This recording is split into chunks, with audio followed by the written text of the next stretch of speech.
자, 1-1의 화법과 작문의 특성이 정리되어 있을 겁니다. 자, 그 중에서 자, 밑에 화법의 개념을 먼저 정리해놨네요. 자, 화법은 화자와 청자가 말로써 생각과 느낌, 경험을 공유하면서 의미를 만들어가는 행위다 이렇게 얘기했어요.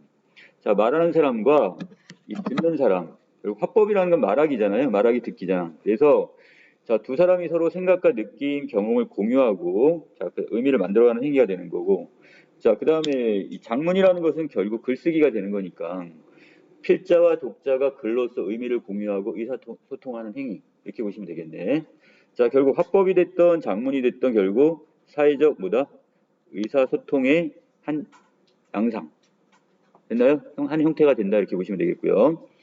자, 화법과 작문이 중요한 까닭은 그것을 통해 개인이 성장하고 공동체가 발전하기 때문이다 이렇게 있습니다. 자, 그래서 아랫부분에 여기 구체적인 기능이 지금 나와 있고요.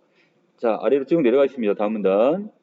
이 화법과 작문 활동을 잘하려면 결국 맥락을 충분히 고려를 해야 된대요. 자, 그 맥락이란 자, 목적이 무엇인지 또 어떠한 상황인지 자, 그리고 사람들의 입장과 생각은 어떻게 다른지 등 자, 이런 것들을 어떻게 되는 거야? 고려하는 것.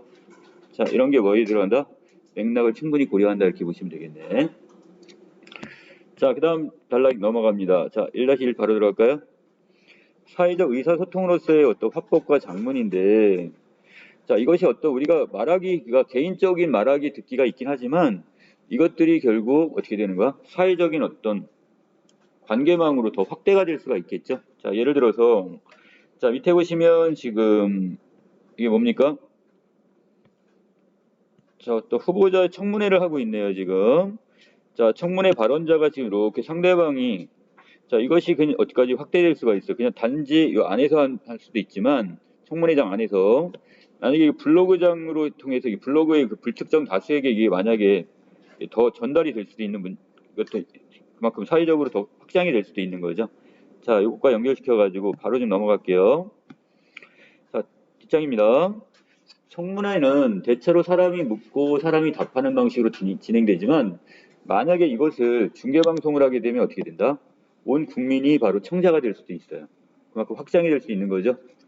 자, 그리고 만약에 블로그의 어떤 필자가 역시 특정한 대상이 아니라 자신의 블로그를 찾을 가능성이 있는 모든 사람을 염두에 두고 하거나 또 1대1의 대화, 문자 메시지도 결국은 자, 두 사람 사이의 어떤 상호작용이라는 점에서 이것도 뭐에 들어간다? 사회적 행위.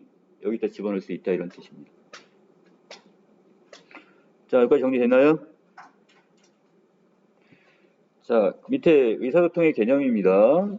자, 의사소통은 발신자와 그 다음에 수신자가 서로 말이나 글을 주고받으면서 공동의 목표를 달성하는 가는 행위다 이렇게 얘기했습니다. 자, 어떤 메시지를 전달하는 발신자와 이것을 받아들이는 수신자가 자, 이것이 말 또는 글을 통해서 공동의 목표를 달성해 간다 이렇게 표현을 했네요. 자, 아랫부분에서 자, 주말 재밌게 보내자는 목표를 위해 서로 의견을 나누다가 결국 이 강변 공원에 가서 자전거 타기를 하자고 합의를 봤다면 자, 이것도 마찬가지가 되겠죠. 자, 그래서 독자가 원하고 독자에게 필요한 내용을 설득력 있게 자, 어떻게 서술했을 때 그 목표를 달성할 수 있다 이렇게 말할 수 있네요. 자, 또 일방적인 말하기라고 생각되는 어떤 발표도 그렇고요. 자, 그 다음에 우리 일기문. 어떻게 보면 일기문 남한테 보여주는 게 아니잖아. 자, 그런데 이런 경우도 자, 마찬가지 잠재적인 청자 혹은 독자를 상정해서 그를 대상으로 말하거나 쓰기 때문에 자, 이것도 뭐가 된다? 자, 이것도 마찬가지. 나름대로 의사소통 행위라고 볼 수 있다 이렇게 보네요. 자, 밑으로 내려갑니다. 자, 이쯤에서 어떤 화제를 바꿔야겠다든가 또는 그 단어보다 이 단어가 좋겠다와 같은 결정은 그렇게 하는 것이 내 생각을 잘 표현할 뿐만 아니라 자, 수신자에게도 적합하다고 생각해서 내리는 것. 자, 그렇다면 우리가 어떤 말하기를 또는 글쓰기를 할 것은 결국 잠재적인 어떤 뭐를 청자 내지 독자를 상정한 것이다. 이런 행위다 이렇게 볼 수가 있겠네요. 그럼. 자, 사람들은 정보 전달, 설득, 신기와 정서 표현 등 자, 다양한 목적의 의사소통을 하게 될 겁니다. 자, 그리고 이러한 목적과 요소를 충분히 고려해서 해야 의사소통이 잘 할 수 있는데 자, 여기에 지금 뭐 발신자와 수신자 그리고 그들의 관계가 특히 중요하다는 점을 잊지 말아야 된대요. 자, 여기 표 하나 보시면, 자, 소통하고자 하는 내용이 있다면 발신자가 있을 테고, 거기에 누가 있고요? 자, 수신자가 있겠죠? 자, 그리고, 자, 소통으로 한 어떤 언어, 말이 될 수 있고, 음성 언어가 될 수도 있고, 그 다음에 문자 언어가 될 수도 있단 말이야. 자, 이걸 통해서, 자, 소통 맥락은 거의 어떤 목적으로, 어떤 상황에서, 자, 이것이 또 어떤 우리 관습적인 어떤 태도나, 자, 이것들을 고려해서 이 소통이 이루어지게 될 겁니다. 자, 오른쪽에 보시면, 이거 조금 더 세부적으로 나눠놨네요. 자, 의사소통의 목적은 정보 전달, 그 다음 아까 설득, 그 다음 친기와 정서 표현으로 나눠놨는데, 자, 여기서 뭐 기록 전달 내지, 설명, 정보 이해 등 이런 것들은 바로 정보 전달과 관련이 있고, 주장이나 요청, 평가, 의사 결정 등은 바로 설득과 관련이 있네요. 자, 그리고 친교, 자기 표현의 어떤 정서를 공유하는 것들은 친교, 정서 표현과 관련이 있습니다. 자, 밑에 자, 두 번째입니다. 이 화법과 작문의 사회적 특성을 지금 알아보고 있는데, 자, 여기서 자, 이 의사소통의 한 방법으로 화자와 청자 또는 필자와 독자. 자, 말하기에서는 화자와 청자가, 그 다음에 글쓰기에서는 누가? 필자와 독자 사이에 이루어지는 상호적 작용이다 이렇게 보고 있네요. 자, 이때 자, 발신자인 누구는 화자와 필자는, 그 다음에 수신자인 청자와 독자를, 자, 이때 이 발신자 입장에서 수신자를 당연히 고려해서 표현을 하겠죠. 자, 그리고 수신자는 또 발신자의 의도가 무엇인지를 생각하면서 이 담화나 글을 이해하게 될 겁니다. 자, 곧 화법, 말하기와 작문, 글쓰기는 발신자와 수신자란 작은 사이에서 이루어지는 사회적 행위다 이렇게 얘기했습니다.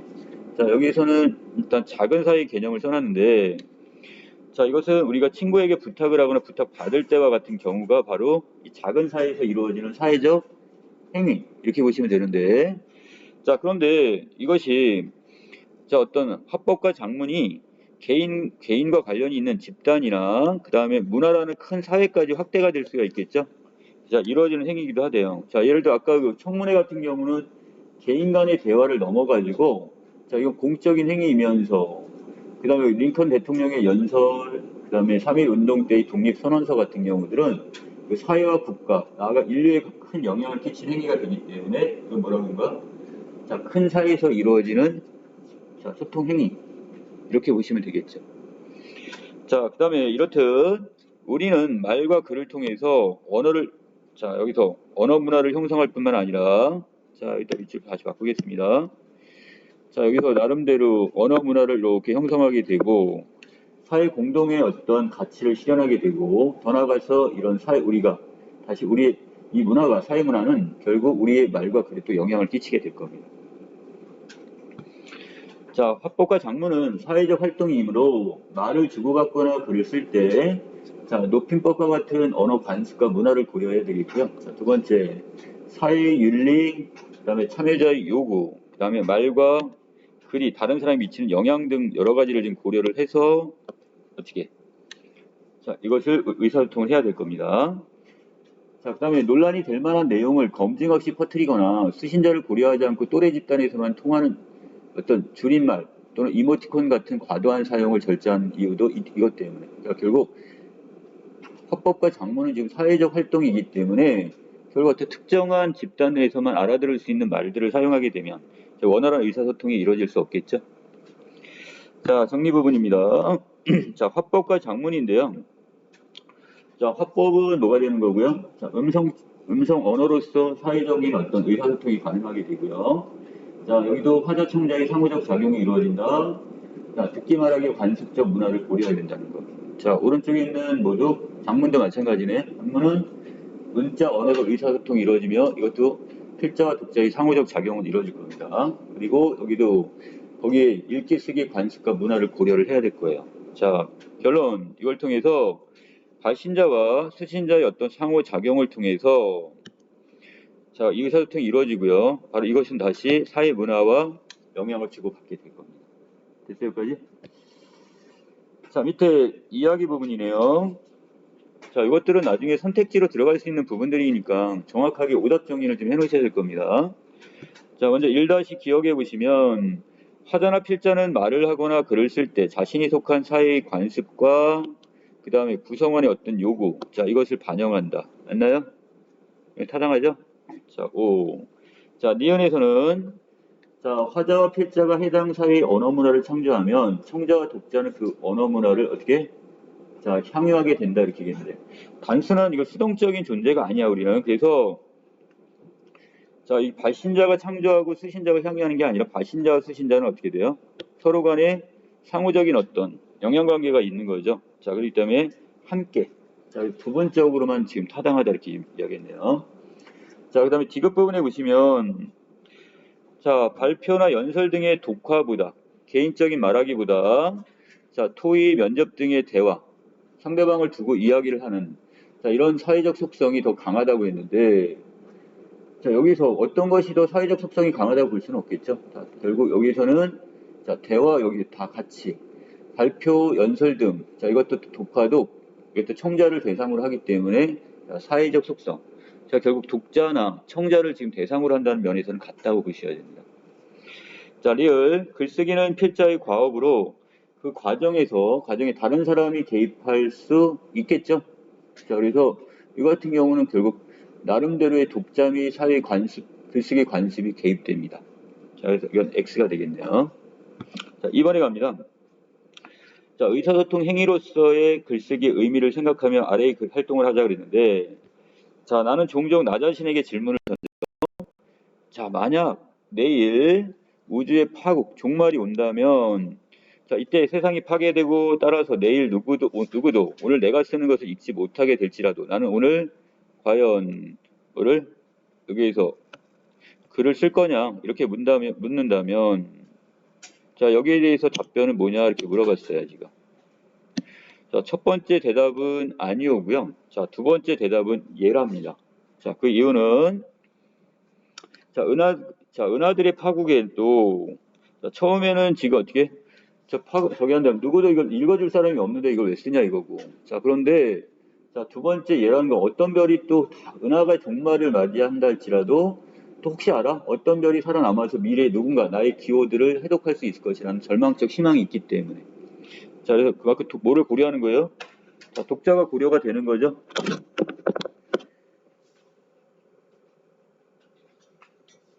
자, 그 다음에 그 아랫부분에 갑니다. 자, 그렇다면 묵시록의 전야에도 글쓰기는 여전히 어떤 의미를 가질 것이냐 이건데 자, 글이란 오로지 어떤 독자를 위해 쓰는 겁니다. 자, 그래서 단지 자기 자신을 위해서만 쓴다고 말하는 사람은 거짓말을 말하고 하고 있고요. 다행히도 절망적인 사람은 미래에 독자에게 말을 건넬 줄 모르는 사람 이렇게 얘기했습니다. 자, 그러면 각각의 의미는 자, 아니오는 결국 이것을 더 이상 읽어줄 사람이 없어. 읽을 독자가 없다는 의미가 되는 거고 얘는 그래도 혹시나 누군가가 살아남아서 어떻게 남과 아니면 새로운 종족이 탄생해서 나의 글을 해독해 주리란 희망에서 그런 대답을 할 수 있겠네요. 자, 그 다음에 윗글에서 필자가 글을 쓰는 이유를 지금 뭐라고 표현했어? 자, 여기서 지금 명시적인 독자, 지금 앞에 지금 제시된 어떤 분명한 독자는 보이지 않더라도 자, 미래에 미래 독자 될 가능성 있는 사람들에게 말을 건네는 태도. 자, 더 나아가서 어떤 학습과 내용을 정리하는 입장에서 자, 글을 쓸 수도 있다 이렇게 볼 수 있네. 자, 정용학입니다. 자, 여기 봤더니 어떤 시각 장애 학생들의 미술 활동을 소개하고 있는 강연의 일부분인데요. 자, 먼저 자, 세 사람의 그림을 지금 보여주고서 자, 한 사람은 지금 모네의 그림을 자, 또 하나는 지금 드가의 그림을 그리고 어떤 사람이라는데 자, 이게 장애인 학생이었죠? 이 사람 작품을 지금 보여주고 있습니다. 자, 그래서 이 사람들은 결국 세 사람의 공통점은 선천적이든 후천적이든 시각장애를 가지고 있던 작가의 작품이라는 공통점이 있네요. 자, 그러면서 자, 눈이 안 보이는데도 과연 그림을 그릴 수 있느냐고 질문을 던졌고요. 자, 바로 여기 있는 이 학생이 자, 바로 이 미영이라는 학생인데요. 자, 이 학생은 지금 어렸을 때 전맹으로 태어난 아이래요. 자, 그래서 빛과 어둠 정도밖에 구별하지 못하는 시력을 가진 이 중등부 학생인 미영이가 자, 처음에 만난 것은 언제 여기서 초등학교 3학년 때 자, 마음껏 그려봐라 이렇게 얘기했더니 막 온몸에다 지금 다 검정칠을 했었나 봐. 자, 되게 지금 여러 가지 면에서 이제 복합 장애였는데, 자, 어느 날 오더니 지금 이 사진 제목이 뭐게요? 이렇게 물어봤대요. 그랬더니, 자, 이렇게 돼지 같은 내 얼굴 이렇게 있고, 자, 그래서 사진 찍어줄까 했더니 이렇게 누워서 사진을 찍었답니다. 그러면서, 자, 서서히 미영이가 지금 어떻게 자신감을 찾아가는 이 모습을 보여줬네요. 자, 동그라미 단체가 매년 시각장애 학생들의 미술 공모전을 하는데, 자, 여기는 미영이가 이걸 가지고 여기에 대상을 받았대요. 자, 그리고 여러 가지 변화가 있네요.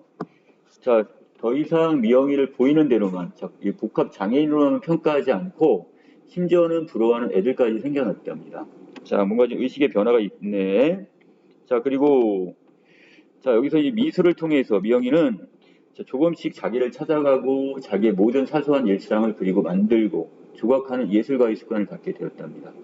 자, 그래서 자, 뭐가 되고 싶냐고 미영이한테 물어보면 자, 화가가 된다고 또는 사진가가 된다고 얘기한 사진작가가 자, 이런 미영이가 광주 맹아학교에도 있고 그다음에 충주 맹아학교에도 있다. 그런 거 이렇게 얘기했는데 결국 미술적 재능을 가진 많은 장애아들이 있다 이렇게 얘기를 하고 있네요.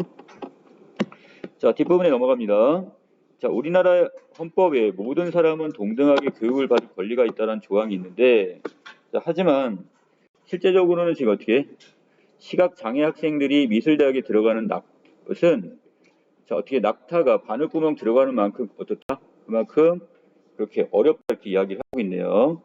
자, 그러면서 저희가 몇 년 전에 공개 토론회를 열었나 봐요. 자, 그랬더니 저희한테 돌아온 답은 보이는 사람도 미술대학에 나와서 취직하기 어려운데 자, 안 보이는 애들에게 이런 헛된 꿈을 주고 어떤 책임을 지려고 하느냐 이렇게 비난이 쏟아졌답니다. 자, 아직도 이런 사회적 지도적 위치에 있는 사람들조차도 자, 어떻게 되는 거야? 편견이 되게 심하고 있네요. 자, 저는 그때 14년 전 제가 시각장애인에 대해 가졌던 편견이 그 거대한 벽이 제 앞에 자, 지금 어떻게 단 1cm도 움직이지 않고 그대로 있다는 사실에 다리가 후들거렸대. 그만큼 충격이 컸다는 얘기인데, 자, 그만큼 우리 사회에서 이런 장애인들에 대해서 편견이 아직도 너무 심하다 이런 얘기. 그만큼 장애의 벽이 크다는 얘기죠. 차별의 벽이. 그렇지만 저희는 시각장애 학생들이 미술대학에 갈 수 있도록 지금도 계속 지원하고 있습니다. 자, 여기까지 정리가 됐습니다. 자, 아래로 내려가시면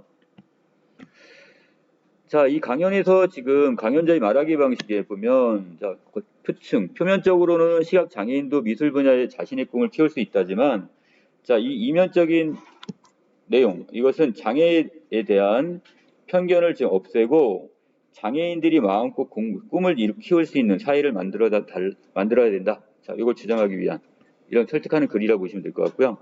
자, 전달 효과를 높이기 위해서 사용한 방법은 예시, 그 다음에 질문하기, 자, 시각적 자료를 활용을 했죠. 자, 그 다음에 아랫부분에서 자, 질문.